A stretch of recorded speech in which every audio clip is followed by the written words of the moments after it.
A dark-skinned woman assists a wealthy man with his disabled vehicle. When he notices the ring on her finger, he's immediately taken aback. Nobody noticed her, nobody even recalled her name.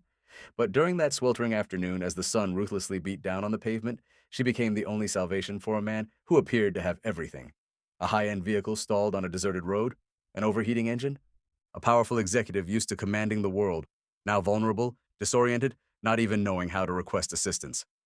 Thomas Weber slammed his fist against the steering wheel of his Maserati in exasperation as he glanced at his platinum timepiece. 11:43. In precisely 17 minutes, he was supposed to be delivering the presentation that would determine his company's future to the nation's most significant investors. Perspiration was already drenching his silk shirt as he raised the hood, only to be met by a dense cloud of vapor that made him instinctively step back. Damn it, he muttered, loosening his necktie. His $3,000 Italian suit wasn't designed for mechanical repairs, and his knowledge of engines was non-existent. The irony of the situation wasn't lost on him. The man who controlled a business empire, completely helpless before a collection of metal and wires he couldn't comprehend, the sound of an aging motor interrupted his despair. A pickup truck weathered by time and sunlight stopped several meters away. Thomas watched skeptically as a woman emerged from the vehicle. She wore oil-stained jeans, a checkered shirt with sleeves rolled up to her elbows, and her curly hair was secured in a practical bun. Her dark complexion glistened in the harsh sunlight. "Need some help?" she asked, approaching with confident steps and an assurance that contrasted with Thomas's precarious situation. "I have a crucial meeting in 15 minutes," he responded, not concealing his irritation. "My assistant should be sending help, but there's no decent signal in this forsaken place." The woman seemed unimpressed by his apparent status or bad temperament. Without requesting permission, she bent over the smoking engine as if ownership of a vehicle worth more than a house meant nothing. "It's the cooling system," she diagnosed with impressive confidence. "I can fix it temporarily so you can reach the city. It won't last long, but it'll give you a few hours." Thomas assessed her with a doubtful look, scanning her with a not-so-subtle appraisal. "Are you certain?" "I'm a mechanic," she replied curtly, holding his gaze without flinching. "I have a shop 10 miles from here." Without waiting for approval, she returned to the truck to retrieve her tools. Her movements were precise, economical. Without a single unnecessary gesture, she began working on the engine with absolute concentration. Her hands, small but powerful, moved with surgical precision. "5 more minutes and you would have completely blown the engine," she commented without looking up, adjusting something Thomas couldn't even identify. "These models are powerful but surprisingly delicate, like some people." The indirect remark didn't go unnoticed, but Thomas was too concerned about his meeting to feel offended. How do you know so much about luxury cars working in—" Thomas stopped abruptly, aware of the prejudice in his unfinished question. "In a forgotten village," she completed, giving him a direct look over her shoulder. "I read. I study. I care about my work. Excellence isn't exclusive to big cities, Mr. Weber." Thomas was surprised to hear his surname. "How do you know who I am?" "Your picture appears frequently in the business section of the newspaper," she replied, simply closing the hood. "There. That should get you into town." "I owe you one," Thomas said, relieved. He extracted several bills from his leather wallet. "Please accept this as my gratitude." It was when she extended her hand to receive the money that Thomas saw it. An antique silver ring with a small blue sapphire, surprisingly delicate for someone with such hard-working hands. A ring he recognized perfectly well. The world seemed to freeze in that moment. A flash of memory crossed his mind. A girl with large expressive eyes, a promise exchanged beneath a leafy tree, the last gift his mother had given him before she died. "Where did you get that ring?" he asked, his voice more unsteady than he would have liked to admit. The question hung in the scorching midday air. The woman instinctively closed her fist, partially protecting the jewel. "It was my mother's," she replied casually, although her gaze became cautious. "Why do you ask?" What the mechanic couldn't imagine was that 20 years earlier, that same ring had been placed in her small child's hands by a boy who promised to return for her. A boy who would become the man standing before her, a man who had broken a sacred promise and now found her again in the most unexpected way possible. If this tale of forgotten promises and unexpected reunions touched your heart, be sure to sign up to discover how a simple ring will become the catalyst for a revolution in the lives of these two strangers whom fate insists on reconnecting. Maya hardened her expression when she noticed Thomas's fixation on the ring. She placed the money in her pocket and turned away, walking determinedly toward her truck. "If the car breaks down, the repair shop is 10 miles away, first entrance after the Aurora City sign." Thomas hesitated, torn between the crucial meeting and that disturbing discovery. "That ring," he began, but she had already started the engine. "Your meeting awaits, Mr. Weber," Maya reminded him coldly. "The investors are waiting." As the Maserati disappeared down the road, Maya stood motionless. "He didn't recognize me," she murmured, stroking the ring with her thumb, an automatic gesture she had cultivated over 20 years. "After all, he just didn't see me." At Hope Mechanical, Maya worked furiously on a dismantled engine, channeling her frustration into every movement. "You're going to destroy that carburetor," observed Xavier, her uncle, approaching cautiously. Tall and gray-haired at the temples, he was the only one who knew her complete story. "He showed up, Uncle X, with a broken-down car, like some cruel twist of fate." Xavier froze. Thomas Weber, the boy who promised to return. "The man who forgot," Maya corrected, drying her hands on a rag. He looked at me and saw only an anonymous mechanic. He recognized the ring, but not the girl who had kept it for 2 decades. That night, Maya opened a wooden box stored under her bed. Inside, carefully organized, were newspaper clippings tracking Thomas Weber's rise. His face appeared in articles about innovation, corporate philanthropy, and his recent engagement to Elise Harrington, heiress to a fashion industry fortune. "Tomorrow he won't even remember the ring," she murmured to the empty room. Maya was wrong. The next morning, an inconspicuous sedan pulled up outside the workshop. Thomas emerged this time without his expensive suit, as if trying to go unnoticed. "We're open," Maya said, maintaining her distance. "Actually, I came to return this," he replied, extending his hand. In the center of his palm was a small carved wooden brooch, a bird with outstretched wings. Maya's world stopped. That brooch, her first sculpture, given to Thomas as a farewell gift. "Open Heart Orphanage, Orion's section," he said softly. "You were the girl who taught me how to carve wood when all the other boys made fun of me." "You promised you'd come back," Maya said, the words escaping her involuntarily. "I tried," Thomas replied, something dark crossing his face. 4 years. But my father, he had other plans." Xavier emerged from the work area, wiping his hands on a cloth, his eyes sizing Thomas up with accumulated suspicion. "So the young prince returns," he commented in a low voice. 20 years later. Thomas held his gaze. "I understand your mistrust, but I came to ask for a chance to explain." "Xavier rescued me when I left the orphanage," Maya explained. "He taught me everything I know, gave me a home when no one else would. Something I promised to do," Thomas acknowledged with visible regret. "Why now?" Maya challenged. "After all this time," Thomas took a deep breath. "In 3 weeks, I'll officially announce my engagement to a woman I don't love, take over the presidency of a company I secretly detest, and complete my transformation into the man my father always demanded I be." He paused significantly. "And then I saw you, or rather I saw the ring and something stirred." Thomas's phone rang insistently. On the screen, Elise, 6th call. "She seems persistent," Maya observed bitterly. "My jailer," he replied, hanging up. "Our marriage is a corporate merger disguised as romance." "And what do you expect from me?" Maya asked, crossing her arms. "Absolution for abandoning you?" "Answers," he said simply, "and maybe a chance to correct the biggest mistake of my life." What Thomas didn't reveal was the investigation he had begun the night before, a thorough search of Maya Oliveira, her past in the orphanage, and the mysterious disappearance of documents related to the property that once belonged to her family. What Maya concealed was the file hidden in the back of her workshop, yellowed papers with the Weber Enterprises logo, signed by Thomas's father, detailing the fraudulent acquisition of the Oliveira family's land. The same land where the new corporate complex that would be Thomas's legacy now stood. As they stared at each other, neither realized that their destinies were intertwined by more than childhood memories, by a conspiracy that destroyed a family to build an empire. And in 3 weeks, when Thomas was supposed to seal his future, Maya would finally reveal the truth that could tear down everything the Weber family had built on injustice and lies. 3 days had passed since the unexpected reunion. Thomas canceled meetings and delegated responsibilities, immersing himself obsessively in old files.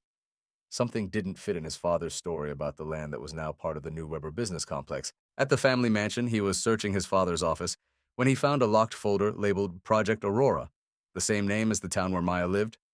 Using the key he had secretly copied years ago, Thomas opened it and felt his blood run cold. Contracts, lawsuits, and one particularly disturbing document, a forged death certificate for Maya's mother.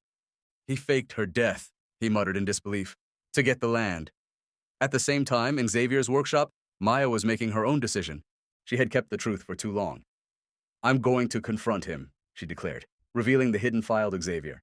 The documents are authentic. His father's signature is on all of them. It's dangerous, Xavier warned. The Webbers destroyed your family once. They can do worse now. Maya caressed the sapphire ring. I have nothing left to lose. That night, Thomas was driving his sedan toward the workshop when he received a message from Maya. Central Square. 20 minutes. Come alone. The square in Aurora City was deserted when Thomas arrived. Maya was waiting, sitting on a bench under a leafy tree, strangely similar to the one at the orphanage where they had met. For 20 years, I wondered why my mother abandoned me, Maya began without preamble. Why I lost everything in an instant. Maya, I've discovered something terrible, Thomas interrupted, his eyes reflecting genuine horror. My father. Your father faked my mother's death, she finished, handing him some yellowed papers. Then he threatened her life if she tried to get me back. Also, he could take our land with the largest reserve of fresh water in the region. Thomas paled as he examined the documents. The signature was unmistakable, the same one he had seen minutes earlier on his own discovery. How did you get these? He asked, his voice trembling. My mother left them with Xavier before she disappeared. He waited until I was old enough to understand. Maya pulled out an old photograph. This is my mother, Amelia Oliveira. She didn't abandon me. She was forced to disappear. The photo showed a woman with a gentle face wearing the same sapphire ring. In the background stretched a green valley, now transformed into concrete and steel, bearing the Weber logo. Tomorrow, I'm going to make everything public, Maya announced. At the groundbreaking ceremony for the new complex. Thomas stared at her, stunned. There will be hundreds of reporters, investors, politicians. Exactly, Maya confirmed. The perfect moment to reveal that the Weber empire was built on fraud, extortion, and destroyed lives. Thomas's phone rang insistently, his father for the 5th time in a row. He ignored the call. There's more, Maya continued. I have reason to believe my mother is still alive. This revelation hit Thomas like a bolt of lightning. How? Where? Her last communication came 8 years ago. An anonymous letter, but the handwriting was hers. Maya hesitated. From a psychiatric clinic in New Hope. Thomas took a deep breath, making a decision that would change everything. Don't wait until tomorrow, he said, his eyes meeting hers with new determination. Let's go now. Where? To the inauguration. My father moved the event up to tonight, fearing leaks about the project. No one knows except the inner circle. In the limousine on the way to the complex, Thomas explained his plan. I have full access to the security system and the stage. I can put you in position at the exact moment to confront him publicly. What Thomas didn't say was that he had also discovered the exact location of Maya's mother, not in a clinic, but on a private Weber property held as collateral for Ernesto's silence. The event was lavish. The business and political elite admired the imposing complex built on what had once been the Oliveira family home. Ernesto Weber, impeccable in his suit, smiled for the cameras, his authority unquestionable. Thomas, finally, he exclaimed when he saw his son. His eyes hardened when he noticed Maya beside him. What is she doing here? A special guest, father, Thomas replied coldly. Someone with a fascinating story about the origins of this land. Ernesto paled. My office? Now. In his luxurious office overlooking the devastated valley, the Weber patriarch stared at Maya with contempt. How much? He asked dryly. What's your price for disappearing like your mother should have done? My mother, Maya replied, her voice steady despite the emotions swirling in her chest. I want to know where she is. Ernesto laughed, a humorless sound. After all these years, she probably doesn't even remember you. She's alive then, Thomas concluded, discreetly recording the conversation on his cell phone. You've kept her prisoner for 20 years. Prisoner, Ernesto dismissed the word with disdain. I gave her a life of luxury in exchange for a piece of worthless land. It was a deal. A deal made under threat is no deal, a new voice interjected. At the door stood Xavier, accompanied by an older woman whose eyes, identical to Maya's, overflowed with decades of contained pain. Mother, Maya whispered, her voice breaking. Amelia Oliveira advanced slowly, her eyes fixed on the daughter she hadn't seen since she was a child. Maya, she said simply, her voice choked with emotion. Behind them in the hallway, Elise watched the scene with clinical interest, her cell phone recording every word exchanged. The reunion between mother and daughter was about to expose not only the fraud behind the origins of the Weber empire, but also reveal how excessive ambition had destroyed lives and torn families apart, a truth that not even all the money in the world could hide anymore. And while Ernesto Weber watched his empire of lies crumble before his eyes, an even more devastating truth remained hidden. Thomas was not his biological son, but an orphan adopted to replace the baby his wife had lost. A final twist that, when revealed, would complete the cycle of justice begun by a determined mechanic with a sapphire ring on her finger. Ernesto Weber's living room vibrated with tension as mother and daughter looked at each other for the first time in 20 years. The Weber patriarch, always controlling, seemed to have completely lost his grip on the situation. Impossible, he muttered, taking a few steps back. You were under constant surveillance. Your money buys silence, Ernesto, but not true loyalty, Amelia replied, her voice strengthened by decades of pent-up pain. Some guards have families, they have hearts. Maya, trembling, slowly approached her mother. 20 years of forced abandonment, 20 years of unanswered questions. When they embraced, there were no words, only tears that spoke louder than any speech. Thomas watched the scene, a storm of emotions crossing his face. Why, father? He finally asked.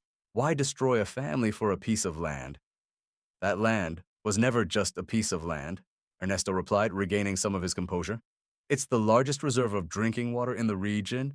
It's worth billions, the future of this company. And that justifies destroying lives? Thomas asked, his voice heavy with contempt. How do you justify that to yourself? A dangerous gleam crossed Ernesto's eyes. The same way I justified adopting an orphan to replace the son I lost. The silence that followed was absolute. Thomas staggered as if he had been struck. What? He whispered, the color draining from his face. You think it's a coincidence that you spent 6 months in that orphanage? Ernesto laughed bitterly. Your mother died in childbirth along with our real son. You were just a convenient replacement, a baby with no problematic medical history, no family to interfere. The revelation hit Thomas like an avalanche. His entire life, his entire identity, had been built on a lie. He wasn't a Weber by blood, he was an orphan whose records had been manipulated, just like Maya's. He's lying, said Elise, finally entering the room. In her hands was an old file. This explains why I always felt there was something wrong with our corporate merger. What have you done? Ernesto asked, turning pale at the sight of the file. Proper research before a business marriage, she replied coldly, including his complete history of fraudulent adoptions. You didn't just adopt Thomas, there were others. Xavier approached Thomas, placing a steady hand on his shoulder. This means that you and Maya. You're not just childhood friends, Elise finished. You're half-siblings. Same mother, documents forged to hide the connection.